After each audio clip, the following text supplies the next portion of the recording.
காவல்துறைக்கு முழு சுதந்திரம் கொடுக்கப்பட்டுள்ளதாக அமைச்சர் ஆதவ் அர்ஜுனா தெரிவித்துள்ளார். சென்னையில் செய்தியாளர்களுக்கு பேட்டியளித்த அவர், பெண்கள் பாதுகாப்பு, கஞ்சா விற்பனையை தடுப்பது, மதுக்கடைகளின் எண்ணிக்கையை குறைப்பது உள்ளிட்ட நடவடிக்கைகளை உடனடியாக மேற்கொள்ள அதிகாரிகளுக்கு அறிவுறுத்தப்பட்டிருப்பதாகவும் கூறினார்.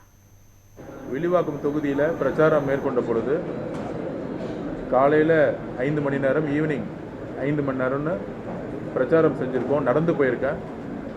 ஒவ்வொரு தெருவில் இருக்கக்கூடிய பிரச்சனைகள், குறிப்பாக போர்க்கால அடிப்படையில் தொகுதி மக்கள், குறிப்பாக பெண்கள் சொன்னது, வில்லிவாக்கம் தொகுதியில்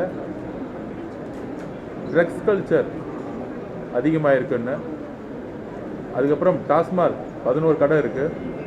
நேற்று மாண்புமிகு முதலமைச்சருடைய ஆணைப்படி ஒரு டாஸ்மாக் கடை மூடப்பட்டுருச்சு. இன்னும் ஒரு 4 கடை பொதுமக்களுடைய, குறிப்பாக பள்ளிகள் மற்றும் கோயில் பக்கத்தில், விடுதிகள் பக்கத்தில் இருக்கு. இன்னும் அதை ரிவ்யூ மீட்டிங்கில் பதிவு பண்ணோம். பெரும்பாலும் 11 கடையில் ஒரு 6 கடையை போர்க்கால அடிப்படையில் மூட வேண்டும்னு ரெக்வஸ்ட் கொடுத்துருக்கோம்.